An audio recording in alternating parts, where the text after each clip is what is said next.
1950 के दशक में मेरा कोई वजूद ही नहीं था। मैं असलम शेख महज एक अरबी और उर्दू सिखाने वाला उस्ताद था। उस दौर में मेरी हालत फाके की थी। मेरे अजीज, मेरे दादा जान, जो मेरे आखिरी रिश्तेदार थे, जो हाल ही में जन्नत नशीन हो गए, उनके जाने के बाद मेरी हालत बद से बदतर होने लगी। मेरे तकदीर में किसी किसी दिन 2 वक्त का खाना भी नसीब नहीं होता था।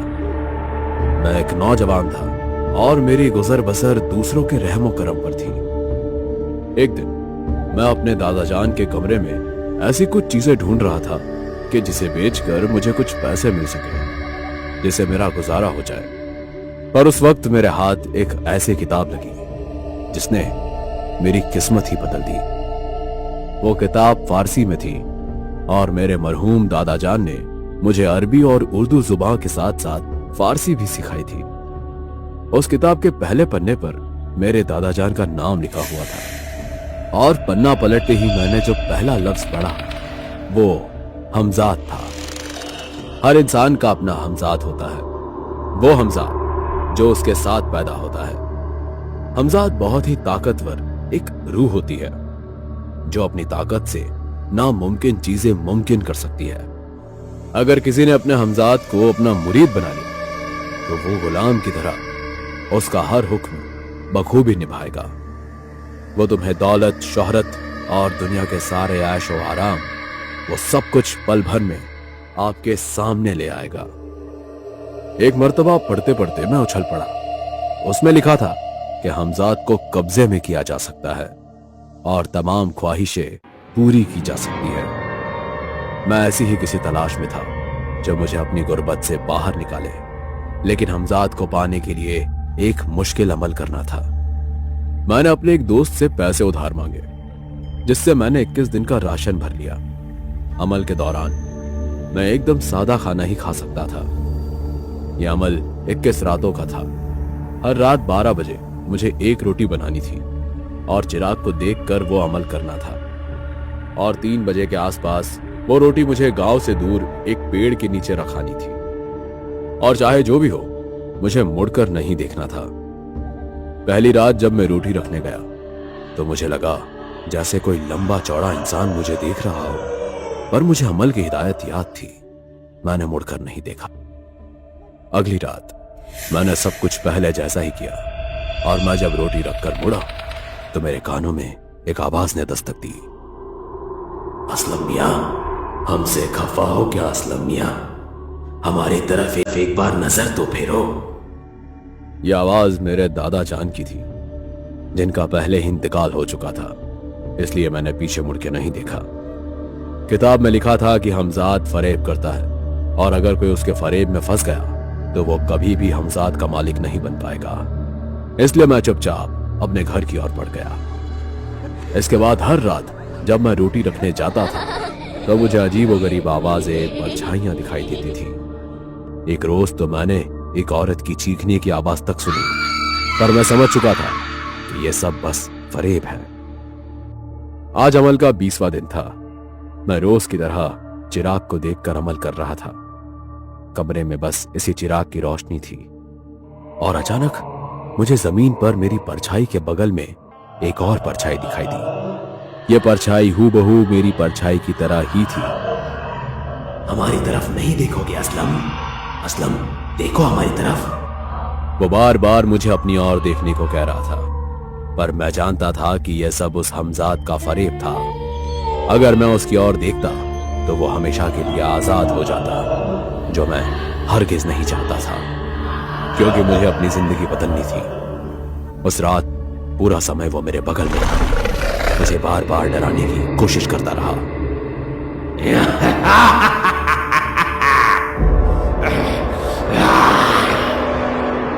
मैं बड़ी शिद्दत से अपना अमल कर रहा था। घड़ी में 3 बज गए और मेरे अमल पूरा करते ही मेरे बगल से मेरा हमजाद गायब हो गया। आज आखिरी रात थी जब मुझे पेड़ के नीचे रोटी रखनी थी। मैं जानता था कि हमजाद कुछ ना कुछ जरूर करेगा, और वैसा ही हुआ। जब मैं रोटी रखकर वापस निकल रहा था तो मुझे जानी पहचानी आवाज सुनाई थी। मैं तुम्हारा ही हमजाद हूं। मुझे पाने के लिए ही तो ये अमल कर रहे हो।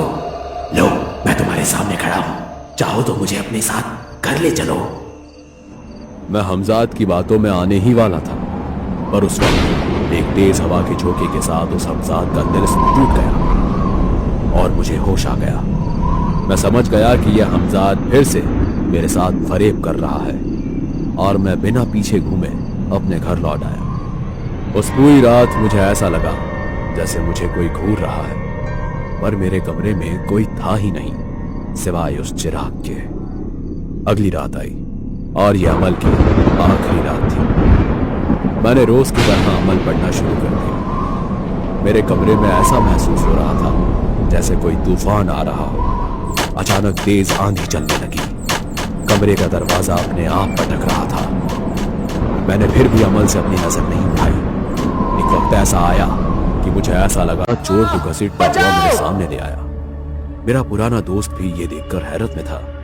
उसे लगा जैसे मैंने कोई शिफा हासिल कर लिया है। उस दिन से दूर दूर तक मेरे कारनामे फैलने लगे। लोग मुझे अल्लाह का बंदा समझने लगे। सब कुछ बहुत अच्छा चल रहा था। एक रोज मैंने एक लड़की को देखा और मुझे उसे पाने की ख्वाहिश हुई। उस रात मैं 12 बजे तक बेचैन था।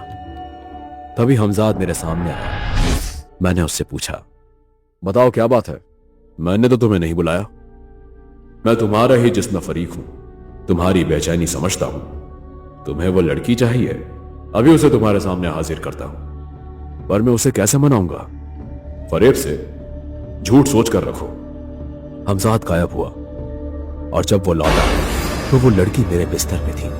मैं उसके पास गया तो उसकी नींद खुल गई। ऐ हुस्न मलिका, ये मेरी दुनिया है और मैं इस दुनिया का राजकुमार हूं और तुम यहां मेरी दुनिया में हो। मेरा दिल तुम पर आ गया है। मैं तुम्हें दिल और जान से चाहने लगा हूं। पर मैं आपको नहीं जानती।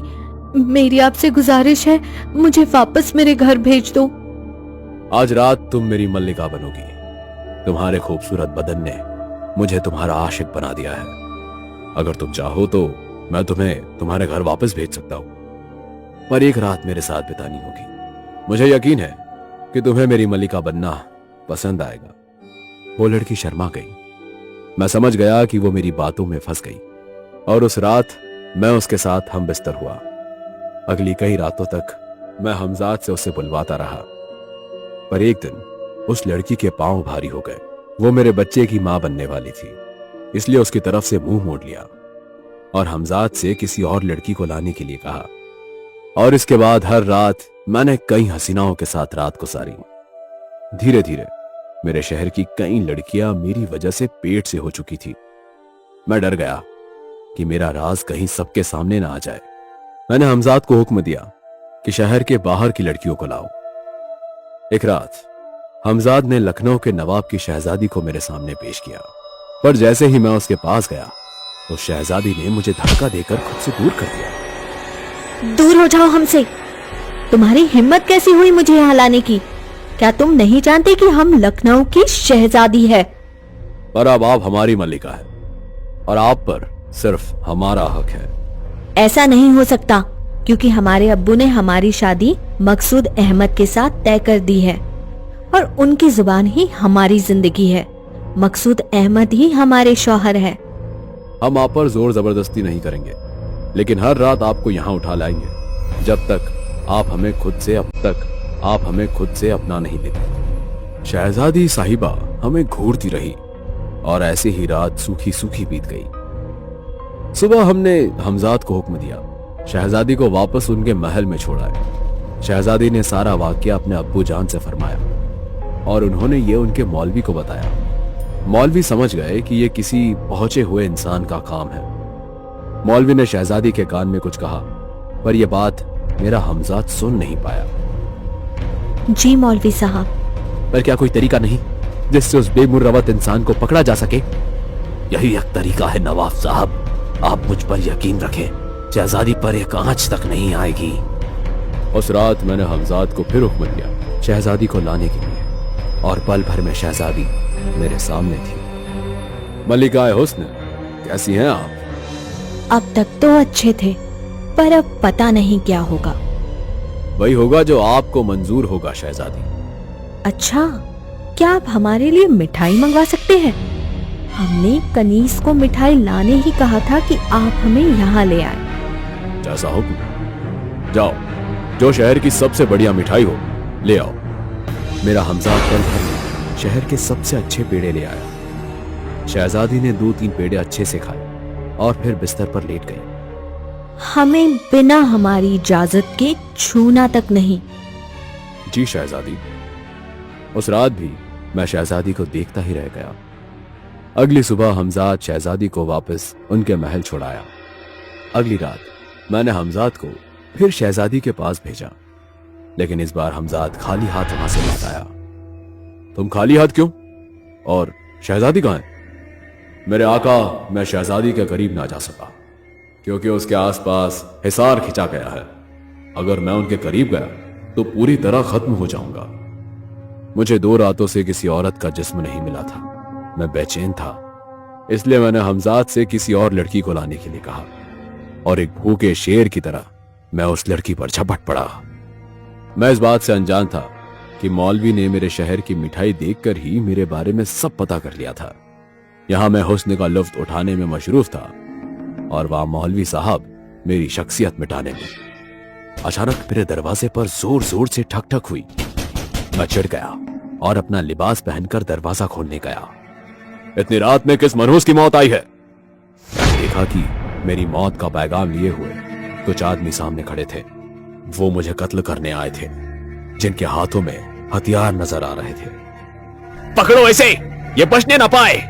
कत्ल कर दो इस खबीस का। हमजाद! हमजाद! मेरे हद!